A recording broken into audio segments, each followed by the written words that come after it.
I'm Ms. Christensen speaking, and I'm excited to hear what God shared with her to share with you. And this morning, Mackenzie's going to come get us the WAG. So you want to come on up?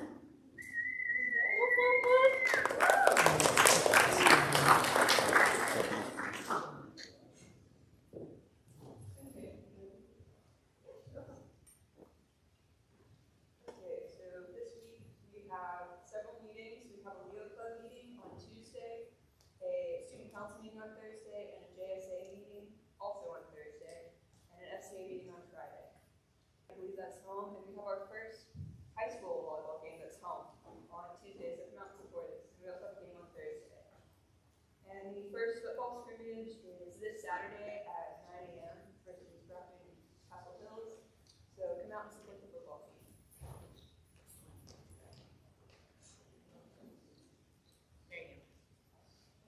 Is it on? Okay. For student rec this week, we have a food run this Saturday and a matinee movie on Friday. So make sure to sign up for and enjoy those events.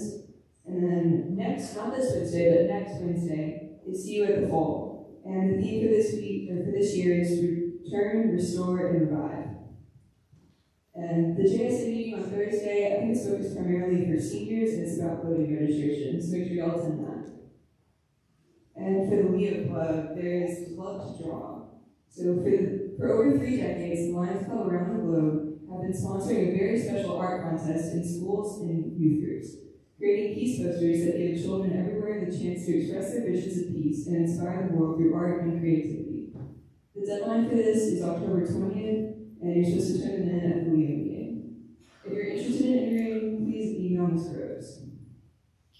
So a little bit from SMA history. The first football team was organized in 1908 as the first sports team for SMA. In the early years, SMA played some college teams like Baylor, SMU, Southwest Texas State, and St. Edward's College. There were also several championship teams. In 1936, the team was undefeated, and they were also undefeated in 1968. And they won the state championship in 1955. And our last state championship was in 2015 when we became the state TCAL champions.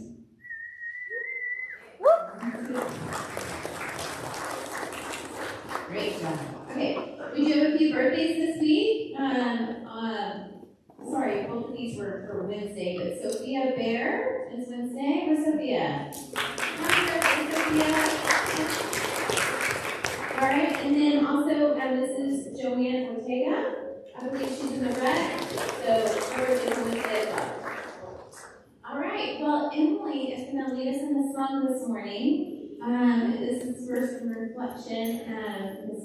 Christensen actually requested a song. It's called Be Kind to Yourself by Andrew Peterson. All right, before she gets started, I'm going to pray.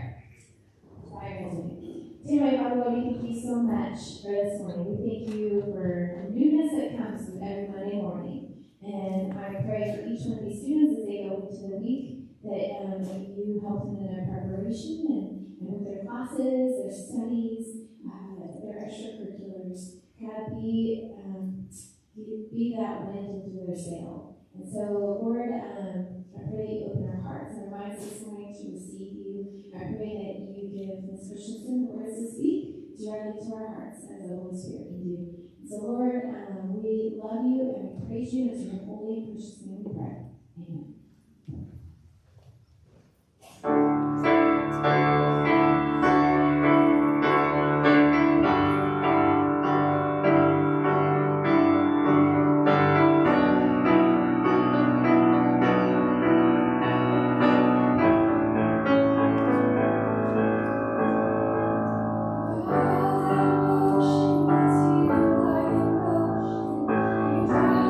Deep dark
I'm going to turn this on.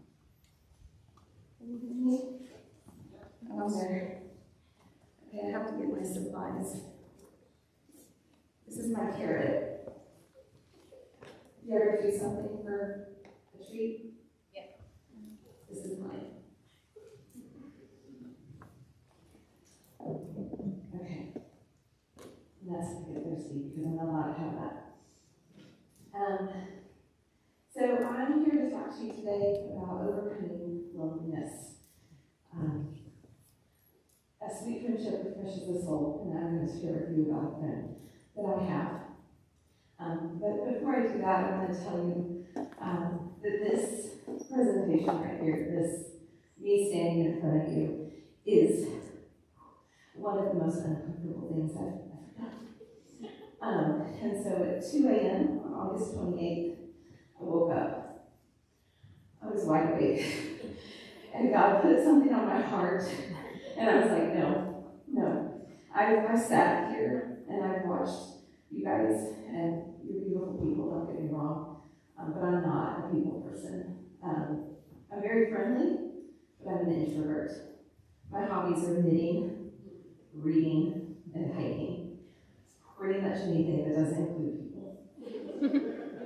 So, I just wanted to make sure y'all know that's me. And I actually sent it to Dr. Renford and to Monica, hoping that one of them would say, no. It's no. We've heard you talk. You sound like you're crying. You talk too fast. All those things. But they didn't say no. So here I am. I'm going to pray because I know that that's what's going to calm my heart right now. If you would pray with me, I would really appreciate it. Heavenly Father, I thank you. I thank you for the message that you put on my heart. I don't know why you did it, but I appreciate it. Lord, I thank you for this group of students, and thank you for the opportunity for us to have a time where we can talk about you during the day.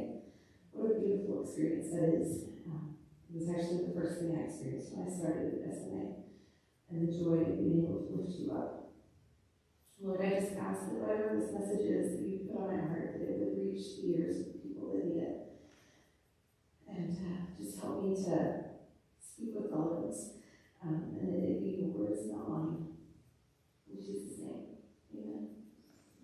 So, as I said, I'm a friendly person. And for the longest time, I didn't realize that friendly and having friends were not necessarily the same thing. A friendly person is someone that you're approachable, you're polite, but you don't actually have to like that person, which is kind of cool. But you can put on a good face. I've said to my 4 children multiple times, fake it till you make it. And then a friend is someone that you actually choose to build a relationship. It's someone that you want to spend time with. I'm a friendly person. I love to smile at people when I go to the grocery store. If I'm that person that accidentally cuts somebody off, I'm like, oh, sorry, and I smile at them, and that tells them that I'm not an evil person who cuts people off in miles. But this pandemic has really put a struggle on that because you can't smile at people. They don't see it, So I have a son who graduated from A&M last spring. So I was going to tell you that if you're wearing a mask and you want to be nice to somebody, you can give them a whoop. I have a daughter who goes to UT. So if you see me in the hall, you can do either one, and I'm perfectly happy. Also, if you're one of those people that can do the Vulcan thing, I can't do it without the fingers. And then, of course, there's the classic, rock one. But just because we have a mask doesn't mean we can't be friendly. So for me, when I was in school, and it's not quite time for the fun pictures yet, but when I was in school, I thought there was something wrong with me because there were always these groups of friends, and they would hang out, and I was like, I don't have a group of friends. I would kind of go from one person in a group to another person in a group, and I didn't have a cluster of friends. And I thought maybe there was something wrong. There was something wrong with me because I didn't have that. So I love youth groups. I wasn't actually part of one when I was a child.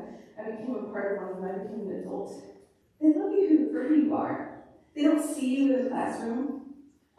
They don't see you as the nerdy girl that cannot, for the life of her, dribble the basketball and actually get it in the hoop. I tried. And so sometimes we kind of live into those labels.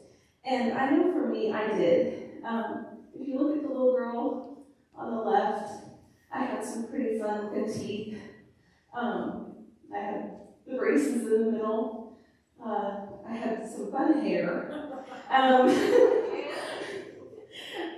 The one on the far right, my daughter, my oldest daughter, asked me one day, she said, Mom, I gotta ask you about that hair. I said, yeah, go for it. And she's like, did you do your hair every day? I did think I was literalist. But the problem was that again, I wasn't connecting to a bunch of people, and I felt very much like the little girl on the left with kind of buck teeth, and I have cowlick in my hair that kind of just pokes up every once in a while out of nowhere, and I wasn't sportsy, so I wasn't on any teams, and so I did always feel a little bit out of the loop. So I didn't realize until I had children personally that doesn't have to be the normal. So some people recognize some of these people up here. I didn't know at the time, but I'm a single friend kind of person. A lot of people annoy me, it's for sure. But my children actually found those friends. Brendan, who's in the middle, he found his friend in 4th grade. And it was like the sky opened up and it was poof. He came home and he talked about Hank. Hank this, Hank that, Hank. And I was like, okay, we're going to get to know this Hank.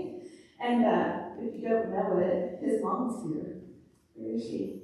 There she is. There's Hank's mom. So Hank and Brendan were in 4th grade together, 5th grade together, and then Hank came here. And that's actually how I ended up here. Because Brendan came home one day and he said, I'm going to go to SMA.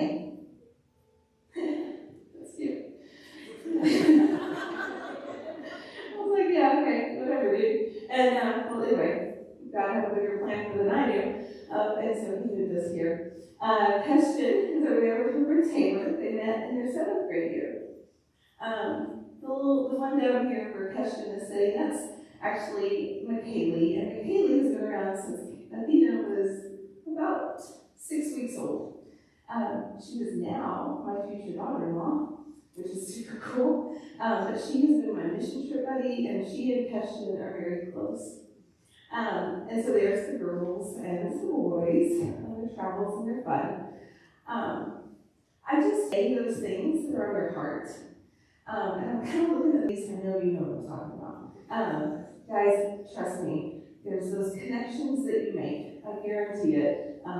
Those two gentlemen in the middle, they're still the best of friends.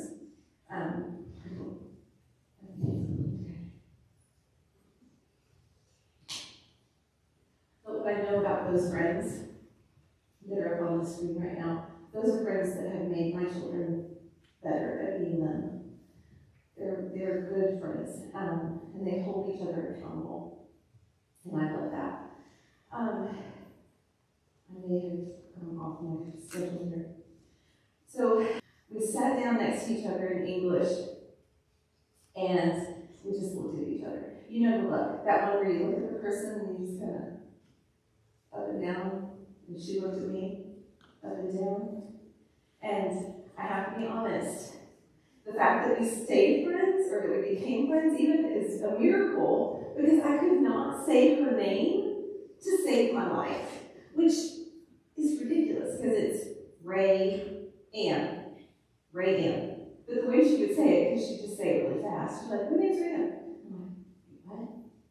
How do you spell that? What? And it just took me a while. So Ray Ann and I did everything we could to become inseparable. We drove to school together every morning. We hung out at lunch, and we had our yogurt. We had frozen yogurt. That was our lunch every single day. sophomore year, she moved with her dad to Vernon, Missouri.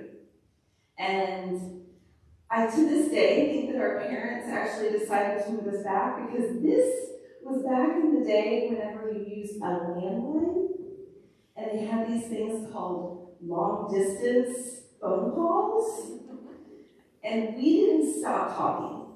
We talked and talked and talked, and so I can only imagine what those phone bills look like. We had sleepovers. I would drive the 2 hours. I would drive. My parents would drive me the 2 hours to Vernon, and I would stay at her dad's farm. And we would. That's where I learned how to drive a 4-wheeler. That's where I learned how to drive.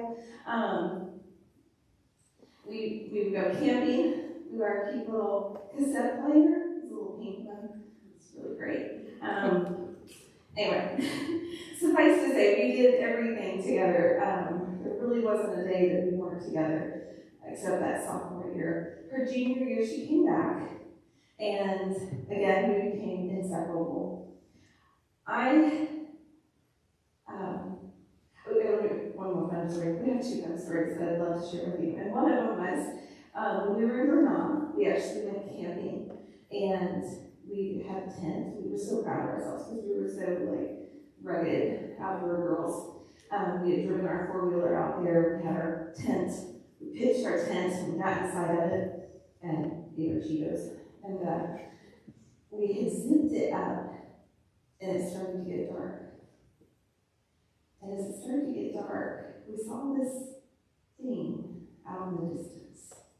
And we sat there, I'm not kidding, a good 5 minutes, terrified of what this thing was. Was it somebody coming towards us? Was it otherworldly? It was the moon. But we were terrified. And we would laugh about that for years afterwards. It was like, who would have let us go out and then be afraid of the moon? Who does that? It's ridiculous.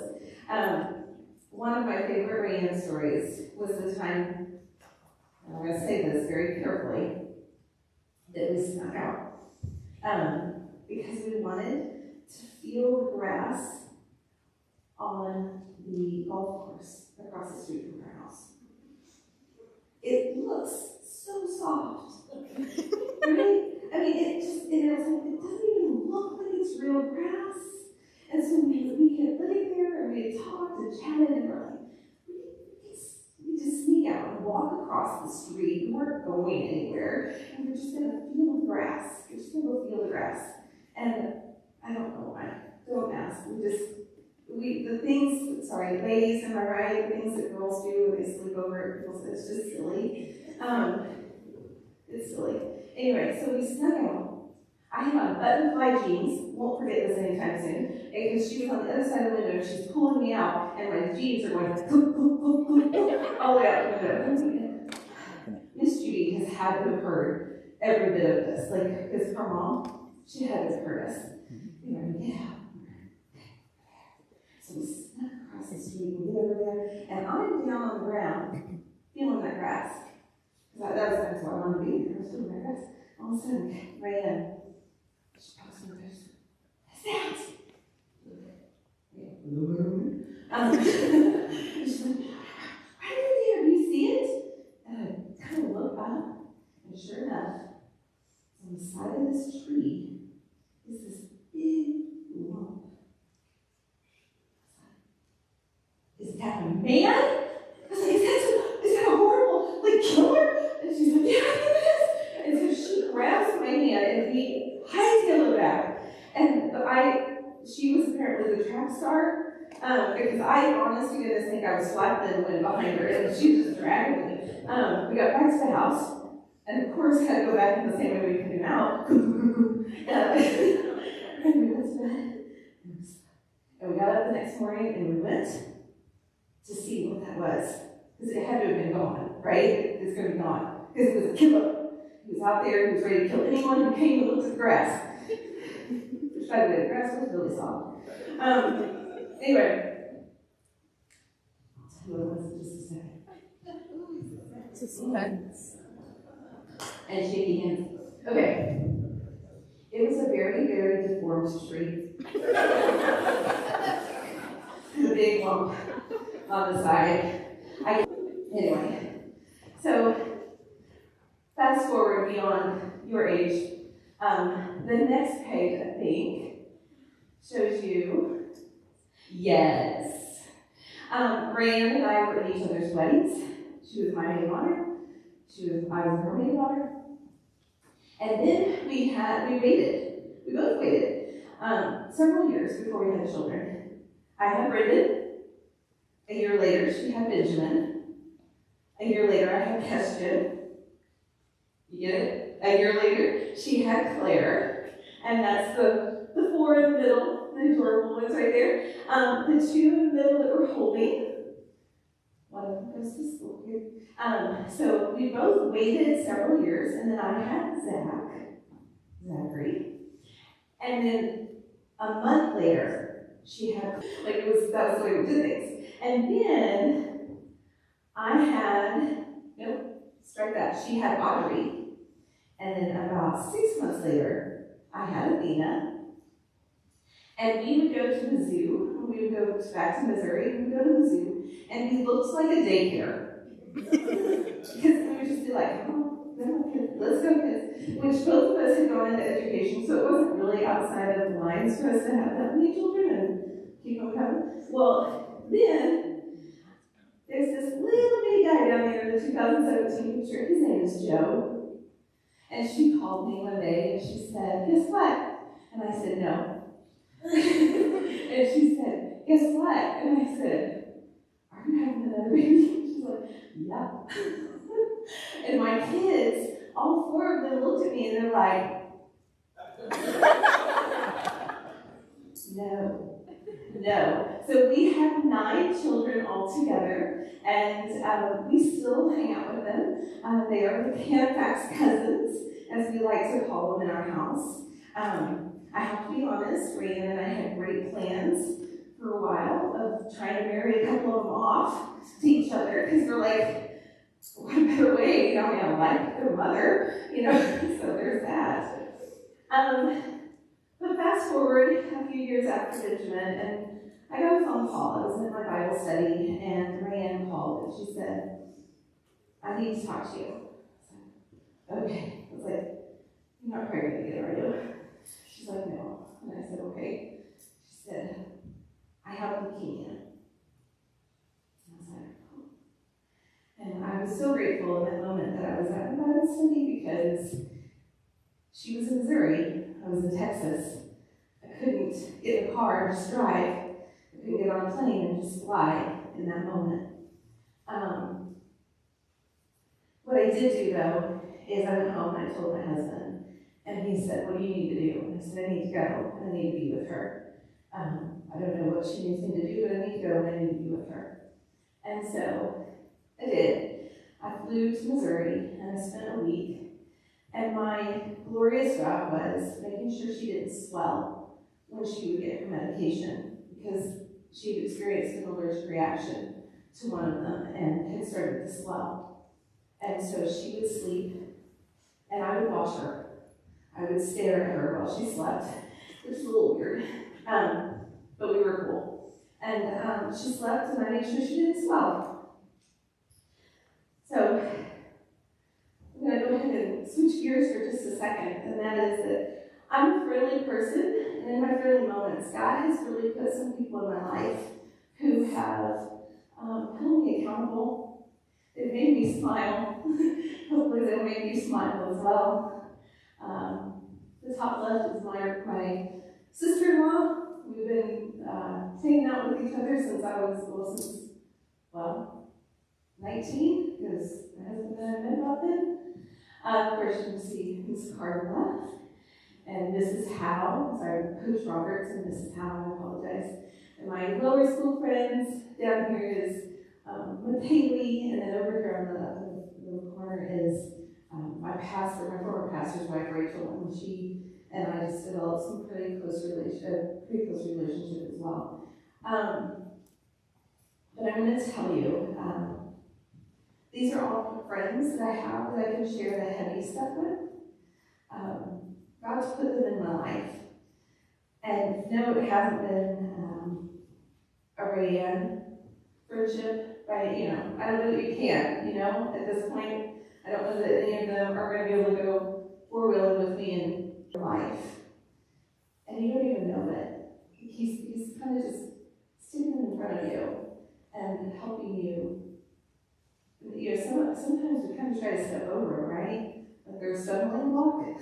Like, oh no, I don't want to deal with that. And keep going. But he's put these people in your life for a purpose and for a time.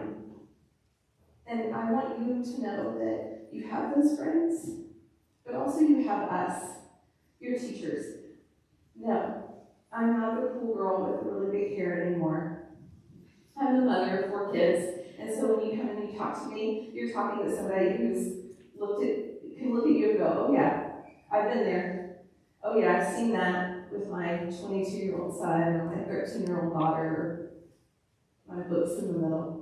But we're here to listen, and we want to be here to listen, because that's what will help you overcome loneliness. Those friends that he's putting in your path, tell that they care.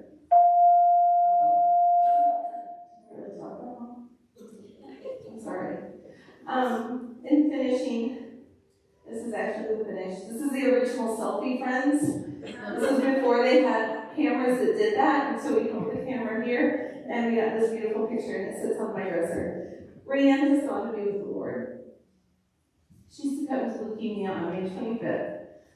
She left her behind her 5 children, ages 17 to 4. I miss her every day. I would love to hug her. I would love to brush her hair. But she left me with one thing that I want to leave with you. If you've not heard the song, You're a Good, Good Father, I encourage you to listen to it. These are the words that spoke to me at her funeral. It says, I see many searching for answers far and wide, but I know we're all searching for answers only you can provide. Because you know what we need before we say a word. And I believe without a doubt that he knew I needed radio. And he sat her next to me freshman year, English. And I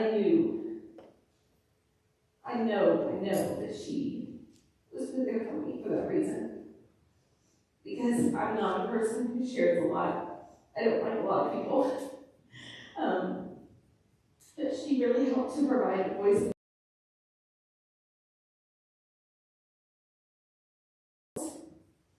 I know I'm not the only one who's had self-loathing, who's had confusion.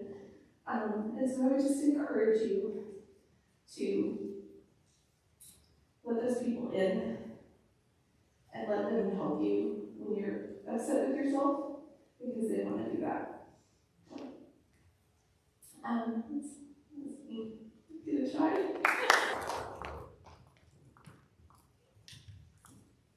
Thank you. I know how difficult that has been, but I appreciate you sharing your word of that. You were on the cusp of some lifelong